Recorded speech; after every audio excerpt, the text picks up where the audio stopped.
Bonjour à toutes, je suis ravie de vous retrouver pour cette troisième vidéo consacrée au coaching. Donc dans la première, nous avons parlé de la définition du coaching, dans la deuxième de son mode de fonctionnement et aujourd'hui nous allons aborder la posture du coach. Let's go! Alors nous allons aborder dans cette vidéo aujourd'hui la posture du coach, notamment au travers de trois principes fondamentaux en coaching que l'on appelle les 3 P, le principe de protection, permission et puissance.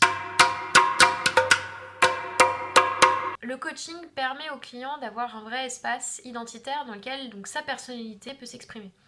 Donc pour que ce soit le cas et pour que ce soit réel et efficace, le coach se doit d'être dans une posture de neutralité, de non-jugement et de bienveillance à l'égard de ce que peut lui dire et lui confier son client. C'est le respect de ce principe de protection qui permet d'ailleurs l'instauration d'un rapport de confiance et donc du dialogue entre le coach et le client.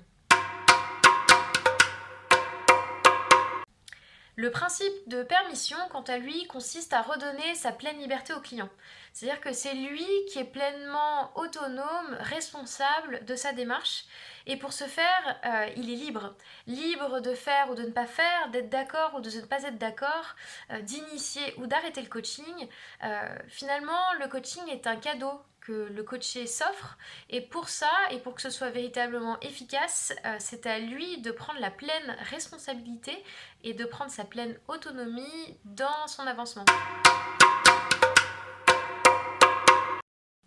Et donc le principe de puissance est la résultante des deux premiers principes, à savoir celui de protection et de permission. En effet, c'est parce qu'il y a un cadre de non-jugement et de bienveillance qui s'installe, et qu'il y a un cadre aussi de liberté d'action du client et de responsabilité du client, que le processus peut exprimer sa pleine puissance, notamment en faveur de l'autonomie et de l'avancement du client vers l'atteinte de son objectif. Vous savez tout sur les principes inhérents à la posture du coach dans le processus de coaching. Je vous donne rendez-vous pour la prochaine où nous parlerons des valeurs du coaching. Merci à vous, à bientôt!